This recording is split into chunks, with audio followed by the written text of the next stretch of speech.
اگر چلے گئے تو اس میں زیادہ حیرانگی کی بات نہیں ہے۔ اماں کے چہرے پر پریشانی تو تھی، پر وہ مجھ رہی تھی۔ اماں نے مجھے تو یہ کہہ دیا تھا کہ تم بہت چھوٹی ہو، ان معاملات میں نہ الجھو، لیکن میرے دل میں ایک بات تھی جو کہ وہیں کی وہیں رہ گئی۔ رات کو مجھے نیند نہ آئی تو میں پیاس کے مارے اپنے کمرے سے باہر نکلی۔ یہ دیکھ کر مجھے حیرت ہوئی تھی کہ بھائی رات کے اس پہر اپنے کمرے میں ہونے کی بجائے باہر لان میں کھڑا سگریٹ پھونک رہا تھا۔ میں اس کو دیکھ کر حیران ہو گئی۔ اس وقت تو اسے اپنی بیوی کے پاس ہونا چاہیے، یہاں کیا کر رہا ہے؟ یعنی وہ اپنی بیوی سے خوش نہیں؟ یہ سوچتے ہی میں آگے بڑھی۔ میں یہ دیکھ کر حیران رہ گئی تھی کہ بھائی کی آنکھوں سے آنسو بہہ رہے تھے۔ میں نے بھائی کو پکارا، کیا بات ہے بھائی، تم رو کیوں رہے ہو لڑکیوں کی طرح؟ میری بات سن کر بھائی نے مجھے غصے سے دیکھا۔ تم بھی ابا کی چمچی ہو، چلی جاؤ یہاں سے۔ بھائی غصے سے بول رہا تھا، کیوں جاؤں بھائی، مجھے کوئی کام بتاؤ، جلدی جاؤ، جا کر ماچس لے کر آؤ۔ بھائی کی یہ بات سن کر میں کچن میں بھاگی، ماچس لے کر آئی، سمجھی کہ شاید دوسرا سگریٹ چک۔ میری حیرت کی انتہا نہ رہی جب بھائی نے ابا کا دیا ہوا تحفہ اپنے سامنے رکھا اور آگ جلا کر اس پر رکھنے لگا۔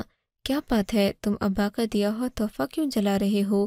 میں حیران ہو کر بولی اور ساتھ ہی وہ قمیض اٹھا کر اس پر سے لگی آگ کو بجھانے لگی جیسے بھائی جلانے کی کوشش کر رہا تھا۔ اتنا تو پیارا کرتا ہے بھائی، ابا نے تمہیں شادی کے تحفے کے طور پر دیا تھا، تم اسے جلا کیوں رہے ہو؟ یہ بات مجھے سمجھ نہیں آئی۔ تم اپنے کام سے کام رکھو، جاؤ یہاں سے۔ بھائی کا غصہ دیکھ کر میں سہم گئی، واپس اپنے کمرے میں آ گئی، پر مجھے کچھ سمجھ نہیں آ رہا تھا۔ مجھے تو ساری رات نیند ہی نہیں آئی۔ صبح 5 بجے میری آنکھ دوبارہ کھل گئی۔ میں اٹھ کر باہر گئی تو دیکھا ابا جاگ رہے تھے۔ ابا کے چہرے پر گہری سنجیدگی تھی۔ میں کچن میں جا رہا ہوں، ابا مجھے دیکھتے ہی بولے، میں اپنی بہو کے لیے ناشتہ بنانے جا رہا ہوں۔ بھائی، اصل بیٹیاں تو بہویں ہوتی ہیں، اپنی بیٹیاں تو پرایا دھن ہوتی ہیں۔ ابا یہ کہہ کر کچن میں چلے گئے۔ میں بھی ان کے پیچھے پیچھے آئی، دیکھا تو ابا واقعی میں ناشتہ بنا رہے تھے۔ ابا، آپ کو بھابھی کی اتنی فکر کیوں ہے؟ میں نے پوچھا تو ابا نے بڑی ہی گہری نظر سے دیکھ کر جواب دیا، کیونکہ وہ میرے بیٹے کی بیوی ہے، مجھے فکر نہیں ہوگی تو کسے ہوگی؟ ساسیں تو ویسے بھی زہر اگلتی ہیں، اور تمہاری ماں، اس کا کوئی بھروسہ نہیں کہ وہ اپنی نئی بہو کے ساتھ کیسا سلوک کرے۔ ابا آملیٹ بنانے لگے، تبھی اماں بھی اٹھ کر آ گئی تھیں۔ اماں کا چہرہ بجھا بجھا سا لگ رہا تھا۔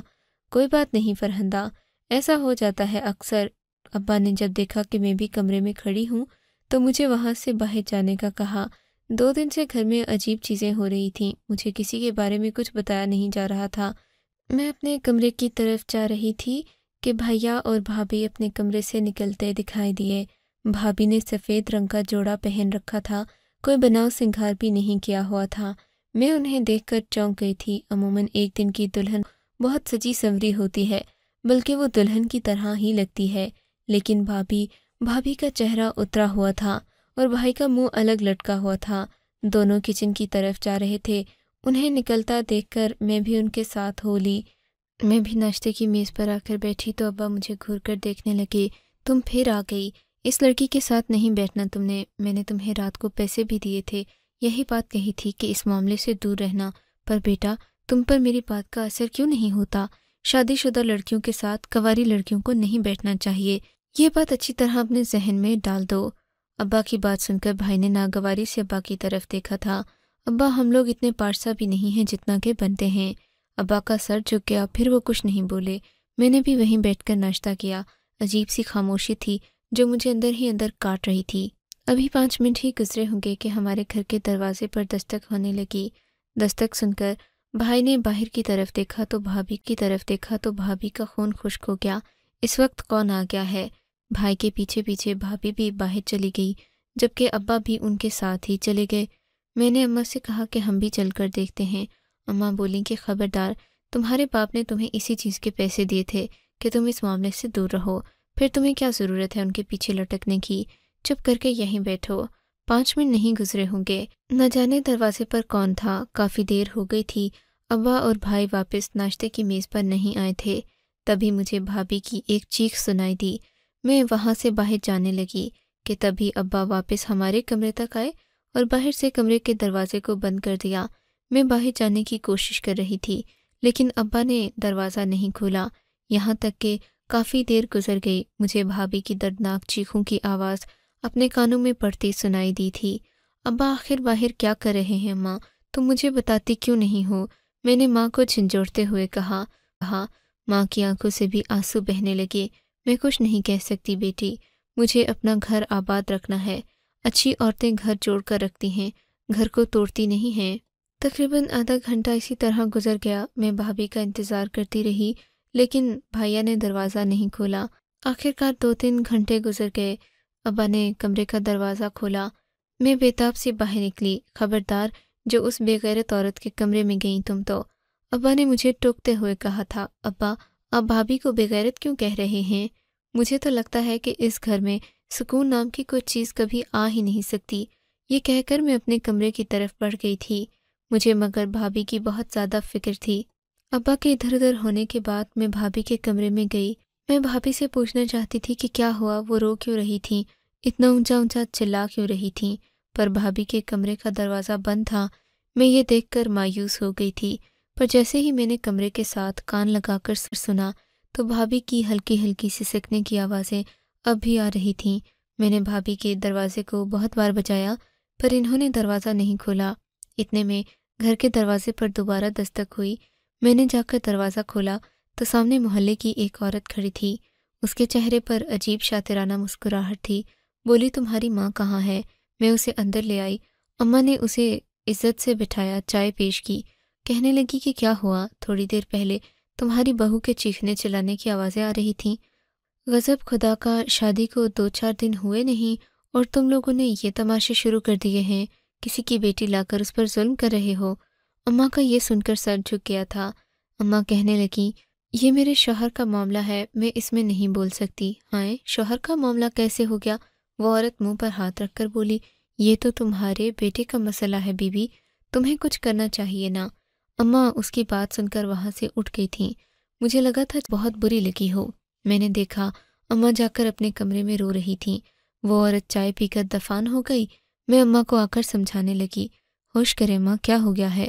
آپ کے رونے دھونے سے بات صحیح نہیں ہو جائے گی، اور پھر آپ مجھے بھی تو نہیں بتاتی ہیں کہ اصل معاملہ کیا ہے۔ بس بیٹی، تم ابھی چھوٹی ہو، میں تمہیں کچھ بھی نہیں بتا سکتی۔ یہ کہہ کر اماں نے چادر اوڑھ لی اور بستر پر سو گئیں۔ اب میں انہیں کیا جگاتی؟ اتنے میں بھابھی کے کمرے سے آواز آئی، وہ مجھے بلا رہی تھیں۔ میں ان کے کمرے میں گئی تو کہنے لگیں کہ مجھے ایک قلم اور کاغذ لا کر دو۔ قلم کاغذ؟ کیوں، آپ کیا کریں گی قلم کاغذ کو؟ میں ہر بات تجسس میں پڑ جاتی تھی۔ بھابھی نے مجھے غصے سے دیکھا۔ میں نے پھر جا کر ان کو قلم اور کاغذ لا کر دیا۔ بھابھی بہت پریشان لگ رہی تھیں۔ کمرے کا دروازہ انہوں نے پھر سے بند کر دیا۔ میں اپنے کمرے میں آ گئی تھی۔ شام تک بھائی آیا تو بھائی کا چہرہ بھی لٹکا ہوا تھا۔ میں تو یہ نہیں سمجھی تھی کہ بھائی، اماں اور ابا کو ہوا کیا ہے، لیکن رات کو ایک بہت بڑا طوفان آ گیا تھا۔ میں اپنے کمرے میں لیٹی ہوئی تھی کہ بھیا کے کمرے سے چیخوں کی آواز آنے لگی۔ اب کی بار بھابھی نہیں بلکہ بھیا رو رہے تھے۔ میں باہر نکلی تو بھیا اپنا سر پیٹ رہے تھے۔ فوراً وہ ابا کے کمرے کی طرف بھاگے اور کہنے لگے، ابا، ثانیہ مر گئی ہے ابا، ثانیہ کی حالت بہت بری ہے، ثانیہ کو بچا لو۔ بھائی کی بات سن کر ابا بھی اپنے کمرے سے بھاگے بھاگے آئے۔ بھابھی کمرے میں اوندھے منہ پڑی تھیں۔ میں نے دیکھا بھابھی کے منہ سے خون نکل رہا تھا۔ میں یہ دیکھ کر بہت روئی تھی۔ بھائی نے ابا سے کہا کہ وہ اپنی بیوی کو ہسپتال لے کر جانا چاہتے ہیں، پر ابا نے انہیں اشارے سے خاموش کروا دیا۔ بولے کہ بیٹا، اسے بالکل ہسپتال لے کر جانے کی ضرورت نہیں ہے، اس نے خود اپنی موت خود کو مارا ہے، تمہاری بیوی نے خودکشی کی ہے۔ یہ کہہ کر ابا نے ان کی آنکھیں بند کر دی تھیں۔ بھابھی بہت خوبصورت تھی اور شادی کے دوسرے ہی دن وہ اس دنیا کو ہمیشہ کے لیے چھوڑ کر جا چکی تھیں۔ میرا تو رو رو کر برا حال تھا۔ میں کبھی بھابھی کی طرف دیکھتی تو کبھی ابا کی طرف۔ سبھی پریشان کھڑے تھے، پر ابا کے چہرے پر گہری سنجیدگی تھی۔ بیٹا، اس کے گھر والوں کو کال کرو، آ کر اپنی بیٹی کو لے جائیں۔ ویسے بھی جوان لڑکیوں کو ان کے سسرال میں نہیں دفنایا جاتا۔ بھائی نے بھابھی کے سسرال والوں کو کال کی۔ آدھے گھنٹے میں وہ لوگ تنتناتے ہوئے ہمارے گھر میں کود آئے۔ انہوں نے آ کر بھائی کو بہت دھمکیاں دیں۔ کہنے لگے کہ ہم اپنی بیٹی کا پوسٹ مارٹم کروائیں گے، تم نے ہی ہماری بیٹی کو جان سے مارا ہے۔ یقیناً تم نہیں چاہتے ہوگے کہ اتنی خوبصورت بیوی کے ساتھ باقی کی زندگی یہ سنتے گزار دو کہ حور کے پہلو میں لنگور بیٹھا ہے۔ بھائی کے سر پر بہت سارے الزامات آ گئے تھے۔ بھابھی کے میکے والے بھائی پر یہی الزام لگا رہے تھے کہ تم نے ہماری بیٹی کو زہر دے کر مارا ہے، مگر ابا بہت گہری سوچ میں ڈوبے ہوئے تھے۔ ان سب لوگوں کو انہوں نے بھابھی کے کمرے سے نکال دیا، بولے کہ اس وقت اس کمرے میں کوئی نہیں آئے گا، یہ کمرہ بند رہے گا۔